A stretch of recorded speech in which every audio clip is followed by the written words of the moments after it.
สบายดีทุกคนตุ้ยโอเวอร์แดนตอนนี้อยู่ที่นครหลวงพระบางเนาะมื้อนี้เฮามีนัดกันกับน้องคนหนึงเดี๋ยวไปเฮ็ดกิจกรรมอย่างติดตามมาเลย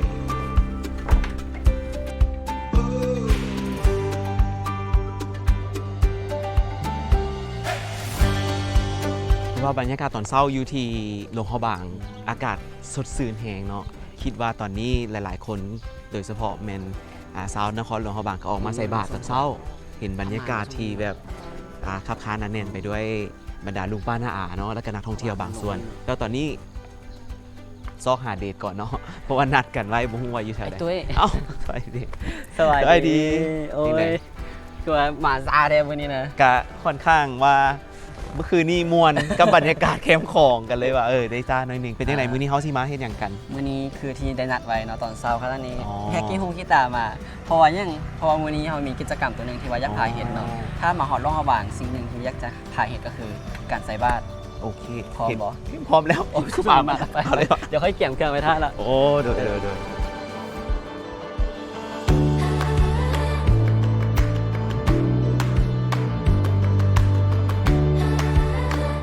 วMKอิ่มบุญอยู่อ่ะอิ่มบุญแล้วก็อิ่มอกอิ่มใจเนาะมาหลวงพระบางแต่ละเทื่อก็ได้มาแบบทั้งมาเฮ็ดบุญน้ำเดมาท่องเที่ยวน้ำถือว่าสุดยอดโดยเฉพาะน้องพามาเธอทำอีทมาแต่ละเทื่อพักกันไปแบบรู้สึกอีลอยแล้วตอนนี้ปกติไปบ่อื่นบ่แม่นเป็นได้ตอนนี้หิ้วเข้าระบายก็เริ่มเลยแม่นบอกตอนเช้าที่จริงอยู่หลวงพระบางเนาะหลังจากที่ว่าใส่บาตรแล้วเขาก็อิ่มบุญแล้วเขาก็ต้องได้ไปเลาะอิ่มทองกันก่อนมื้อนี้เดี๋ยวในฐานะที่เป็นไกด์เก่าผู้หนึ่งสีใจใจเย็นใจเย็นเลี้ยงเนาะโอเคเดี๋ยวมื้อนี้สิข้อเลี้ยงเข้าเสารอบนึงเดี๋ยวรอบแรกจะเลี้ยงโอเคได้แต่ว่าเขาสิไปแถวไหนเดี๋ยวค่อยพาไปโอเคสบาย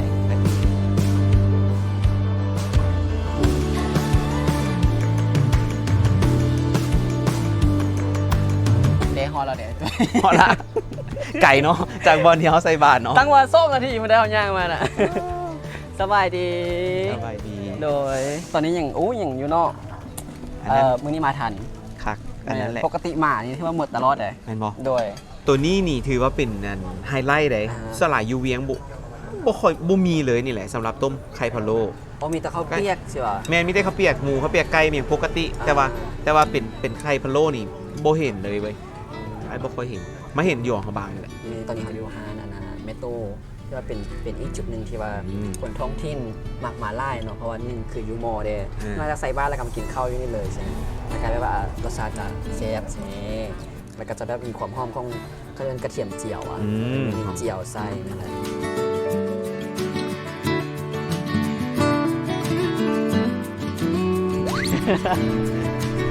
เป็นยังได้ตัวอิ่มอยู่อ่ะอิ่มแท้อิ่มมาทั้งอิ่มไปอีกสั่งหน่อยเดียวกินไข่ไป2หน่วยเมื่อกี้ว่าซีหอมทองมาไหมล่ะแต่ว่าหอมถ้วย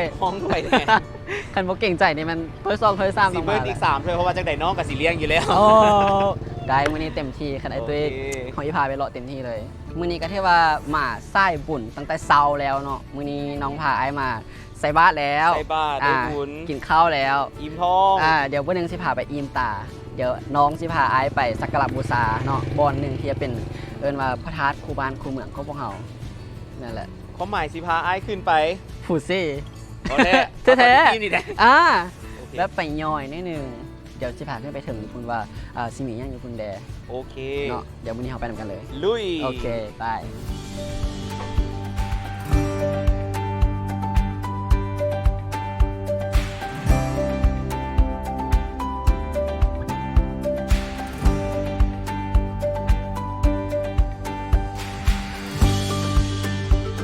เนาะตอนนี้ก็อยู่อีกจุดหนึ่งที่เป็นจุดซิกเนเจอร์เนาะของหลวงพระบางก็คือจะเป็นบอนไทฮูปเป็นวิวงามๆที่ว่าอยู่ก่อนที่จะขึ้นผูซี่ก็คือตอนนี้เขายืนอยู่หน้าพระราชวังแม่นแหละมาเป็นพระราชวังเก่าของหลวงพระบางตอนนี้เป็นห้องพิพิธภัณฑ์ที่เราเปิดให้กับนักท่องเที่ยวสามารถเข้าเยี่ยมชมได้แล้วก็อย่างหน้าของเราตอนนี้ก็เป็นบอนที่เราจะไปก็คือธาตุภูซี่แม่แล้วธาตุภูซี่เดี๋ยวมื้อนี้สิพาขึ้นไปฮอบนำกันไปหอมน้ำกันแต่ว่าเขามาใส่บุญแล้วเดี๋ยวไปขอพรเนาะเดี๋ยวมื้อนี้สิพาปล่อยนกพร้อมปล่อยนกแม่โอเคเนาะเดี๋ยวไปนำกันซะนะไปอย่างไหวปะคิดว่าต้องไหว แต่ว่าฮอปอะไรนี่ แม่น สู้ๆ ไป เอาไอ้ตัวฮอตแล้วได้นี่ พอละ เย้ ก่อนซื้อปีก หาก็คันทำอีก ไปซื้อปีกก่อน โอเค ก่อนจะขึ้นไปเนาะ สบายดีโดย ข้อขึ้นซ่องขนเจ้า โดยเอาปีเดียวเนาะ 10,000กีบเหรอเจ้า อัน2 คนปีหนึ่งได้บ่ได้ เพิ่นงงๆสองเข้าใจเด้อว่าหยอก ได้ ซื้อ เข้าใจได้ ใช่ เลยตอนนี้อยากให้ไอ้ตัวเบิงก่อนเนาะเมื่อกี้ โดย เราลืมนับมาจากขั้นแมันบอกเขา แม่น แต่อยู่นี่เพิ่นมี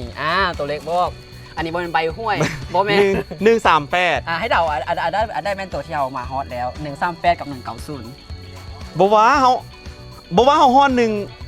138คันแล้ว แม่นแล้ว ตั้งแต่ลูมขึ้นมานี่ ตั้งแต่ลูมขึ้นมาคือ1 เอ้าวะ 38ขั้นแล้วก็ตั้งแต่นี้ขึ้นไปอย่างอีก190ขั้น โอ้ก็ถือว่าโอเคอยู่แล้วล่ะ แม่น ถือว่าโอเคอยู่ ก็ยังไหวอยู่เนาะ ยังไหว ไหว อีก190 ไป ไป ลุย ไอ้ตัวฮูบอกว่าเป็นยังผู้ซี่จึงตังอยู่ต่อหน้าพระราชวัง อืม นวนิยาย เรื่องรามเกียรติ์ อ๋อ เรื่องรามเกียรติ์เทวายุพระราชวังแห่งนี้ ย้อนไปในยุคที่เฮายังบ่ทันได้เกิด เรียกว่าเกิดแล้วตอนนั้น ยัง เป็นยุคที่รามเกียรติ์พระลักษณ์พระรามเด้เขาเคยได้ฟังมันบ่มีช่วงหนึ่งในการลบกับทศกัณฐ์เนาะวันนี้พระรามมันน่ะทึกลูกซ่อนธนูพิษของทศกัณฐ์ซึ่งพระลักษณ์ผู้เป็นน้องเนาะก็เลยว่าคิดวิธีเห็นได้ที่ว่าจะซอยผู้เป็นอายได้เพิ่นก็เลยว่าถ้าหม้อล่วงหม้อล่วงว่าโอ้ผิดตัวนี้เป็นสนิทหายแห่งได้คันถ้าว่าตาเป็นตกดินแล้วยังบ่มียาท่อนผิดนี่นะคือว่าพระรามจะตายเลยสินะเห็นได้ปะนี่กลละวนแน่เนาะก็เลยว่าไป5ตัวลิงตัวนึงซื้อยังหัว บ่ฮู้ ฮานุมานเด้ฮานุมานบ่แม่นสุนงอคง คนละเรื่อง ค แล้ว นละเรื่องแล้วฮานุมานให้ไปซอกยาชนิดหนึ่งอยู่ถึงภูที่ประเทศอินเดียบัดนี้ฮานุมานก็ต้องบินไปพุ้นเนาะเพื่อที่จะไปซอกมันเป็นยาสมุนไพรชนิดนี้นะชื่อว่าเห็ดหู้หลิง เฮ็ดหูลิง แม่นอะไรเห็ดหู้หลิงแต่บัดนี้หม้อหู้นก็คิดว่าคันว่าเห็ดหู้หลิงมันสิเครียดบ่ว่าตัวลิงนี่เนาะก็เลยว่าเราเห็ดหู้หนูเขาเห็ดสนุนเด้มันเป็นยาก็แล้วบัดนี้ฮานุมานก็บ่เคยได้ยินจากเทื่อเนาะเห็ดหูหนูนะมันก็บินไปซอกบัดนี้ตาเบ็นอีตกบ่ได้บัดนั้นนะคนหมดอันทั่วนี้ก็บ่เห็นได้บัดนี้ยันหัวหน้าอีตายเด้เพิ่นก็เลยว่าว่าอธิษฐานเนาะแปลงร่างเป็นยักษ์ขึ้นมาเป็นตัวใหญ่แล้วก็เอามือสวนเอาผู้แห่งนี้แบกสบาบินมาจากอินเดียมาตั้งไว้ต่อหน้าพระราชวังให้มอโหนขึ้นมาเด็ดเอาเลยเมนซีก็เลยว่าตั้งแต่ตอนนั้นมาผู้ซี่ก็เลยว่าอยู่นี่เลยเดี๋ยวเขาขึ้นไปไหว้พระแล้วก็ไปปล่อยนกน้ำกันพอวันนี้เดี๋ยวอยู่ถึงไอ้ตุ้ยยังเป็นนั้นแล้วสินะ ฮอดแล้วอ่ะ เอาอยู่นี่เด้ ฮะ อยู่นี่เด้ โอ้ ฮอตเซมอนเราโอ๊ตเอาไปฮอตแล้ววันนี้นะ ในที่สุด เมื่อยเหรอก ะโอเคอยู่ ไหว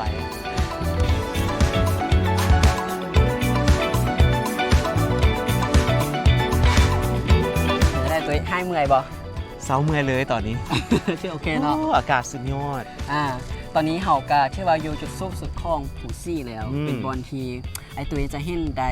360องศาทั่วเมืองร่องฮาบางเลยบอกว่าจะอยู่ฝั่งนี้เนาะเป็นเมืองใหม่แล้วก็อยู่ฝั่งนี้จะเห็นไปฮอดเมืองจอมเพชรพุ่นเลยที่จริงพระราชผูซี่นี้สร้างต่างขึ้น200กว่าปีแล้วที่ว่าเป็นระยะเวลายาวนานเนาะตั้งแต่ปี1804โดยเจ้าอนุรุตเนาะซึ่งในส่วนนั้นเพิ่งสร้างขึ้นมานี่ก็เพื่อที่จะเป็น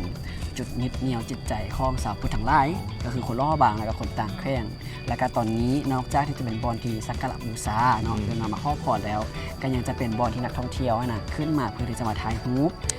มาชมทิวทัศน์เพื่อมาเป็นแค่เป็นห้อคอยที่จะเบิ่งออมรอบล่องระหว่างได้เลยสั้นเดียวตอนนี้น้องสิพาไอ้ตัวไปข้อผ่อนก่อน เจ้า กะว่าข้อไล่อันบ่ สิขอหลายอัน ได้มันบ่ คู่เดียวนี่ได้ พูดเดียวได้ โอเคเนาะ ไปซะนะ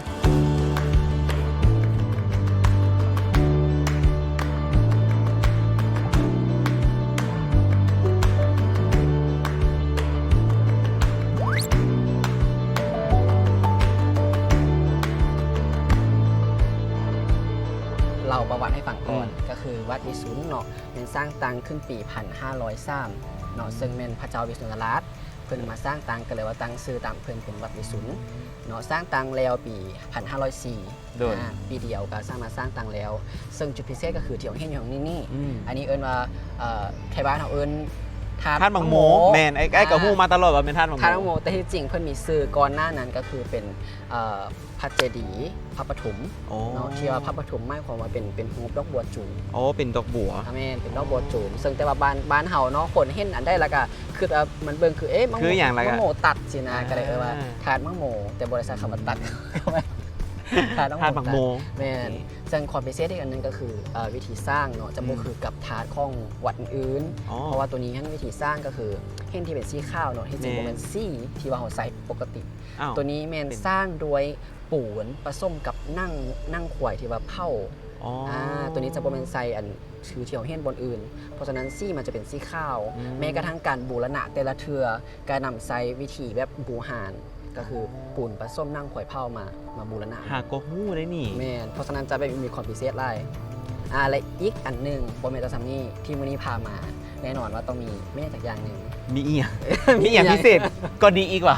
ก็คืออยู่ทางล่างเห่าเนาะอยู่ฮอซิมเนาะ โดย มื้อนี้เขาจะพาไอ้ตุ้ยมานับเอิ้นว่าเป็นลูกติง ลูกติงที่ว่าติด แม่น อยู่น้ำฝาน้ำยังครับ อยู่ลูกติงที่ว่าอยู่ซูมมันประตูปองเยี่ยม อ๋อที่ว่าเฮาแนมเห็นไกลๆ แม่นแล้วตัวนั้นแหละแม่น ละเพื่ออย่าง ตัว เพื่อไอ้ นี้ เหี้ย เป็นความลับ ความลับอีก ความลับซีเครต โอเค เดี๋ยวไปนำกันก่อน โอเค โอเค ได้ ไป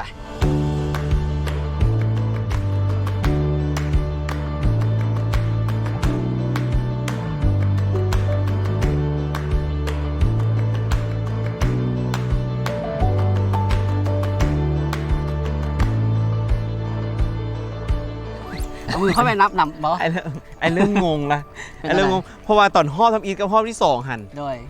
กระทอกันไหนแล้วบัดไอ้นับมาฮอบที่3มันคือเป็นอีกคนละจำนวนวะ เอาแล้วสรุปว่าฮอปที่1ฮอปที่2ทึกหรือฮอปที่3ทึกล่ะ หมูกัน ที่จริงอยู่ในตำนานเนาะเราว่ามันเป็นความเชื่อส่วนบุคคลเนาะ อืม พระเจ้าบอกว่าถ้าว่าเฮาขอพรอธิษฐาน แล้วเฮามานับเนาะลูกติงประตูทั้ง3ฮอปอะนะถ้าว่าแต่ละฮอปมันครบเท่ากันนะแสดงว่าความอธิษฐานของเฮาจะกลายเป็นจริง เอาขั้นกรณีที่ว่าไอ้นับฮอบ1ฮอบ2คือกัน โดย แต่ว่าฮอบ3มาบ่คือเก่านี่มันสิเป็นหยัง อีหู อีฮู้อีกละและอีฮู้นี่มันเป็นอย่างนี้ฮะ อยากรู้จักมันบ่ อืม โอเคเดี๋ยวสิพาไปรู้จักอีหู ไปอีกแล้ววันนี้ ไปอีกเนาะโอ้นี่ เขาไปมาหลายบนแล้วเด้ มื้อนี้ไปอีก หรือว่าไปซอกชิวๆบอลนางเย็นๆกินกาแฟบ่ ก็ได้ โอเค เดี๋ยวไปหานกาแฟเนาะ เอาตัวนั้นก่อน โอเค ดี ไปมาเดี๋ยวเรียกกูเป็นบอกว่าอีกูแปลว่ายัง เมน เดี๋ยวอีพาไปรู้จักอ้าวสบายดีไอเคน โดยสวัสดี สวัสดี นั่งเลยสวัสดีด้วยสวัสดี ไอเคนนี่แหละพวกนี้จะมาไขข้อสงสัยว่าอีฮูแปลว่ายัง อีงูมาเนี่ย เขามาเจอตัวจริงแล้วบอนี่ แม่นแล้ว สิบอกเขาว่าอีฮู้มันเป็นอย่างสรุปแล้วอีฮู้นี่มันเป็นอย่างแทน อีงูเป็นศัพท์ท้องถิ่นของรอบางเนาะซึ่งมันแปลว่าโอ้โหแต่ว่าอีงูในสิ่งที่พวกอายกำลังเห็นนั้นมันเป็นโครงการหนึ่งที่ช่วยส่งเสริมและก็โปรโมทแหล่งท่องเที่ยวที่เขาจะปิดไปในช่วงโควิด -19 ด้วยกิจกรรมสถานที่ต่างๆ ที่ปิดไปในแล้วก็เดี๋ยวนี้ก็เข้าใจอยู่ว่าเขาจะเริ่มกลับมาเปิดนะมันก็บ่ได้เฮ็ดให้เขาจะมีลูกค้าหลายขึ้น เขาก็เชื่อว่าในสื่อสังคมเขาจะพยายามที่จะผลักดันไล่อาหารไปพร้อมๆกัน แต่ว่ามันก็ยังบ่ทันทั่วถึงนะฉะนั้นอีฮูก็จะเป็นโครงการหนึ่งที่ช่วยผลักดันช่วยส่งเสริมกิจกรรมเหล่านั้นแล้วก็สถานที่บ่ว่าจะเป็นร้านอาหารต่างๆให้กลับมาคือคืนคือเก่าแล้วก็ให้เข้าถึงลูกค้าได้หลายขึ้น ถ้าว่าในลักษณะของการนับลูกติงเนาะมันก็เป็นความเชื่อของบุคคล ถ้าว่าคันเฮานับ3รอบมันบ่เท่ากันนะเหตุผลก็คือจิตใจของเรามันไปลาเริงเองส่วนหลายเพิ่นได้มักให้จิตใจสงบเนาะให้มีสมาธิมีแต่ว่าตอนแรงเนาะสิขอเลี้ยงเขาก็เป็นการตอบแทนขอบใจหลายตัวที่ขอบใจหลายที่มาช่วยขอบใจเด้อขอบใจให้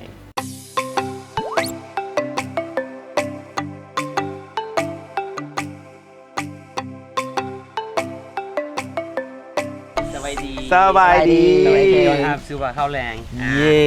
ข้าวแรงทำยิดข้องอีฮูได้นี่ แม่นแล้ว แล้วก็เป็นอาหารรอบางไอที่กินได้อยู่ที่ โคตรมักเลยสั่งกินตลอด สั่งกินตลอด แม่นแล้ว โอเคสันกับบอลลอดท่าเลยเนาะ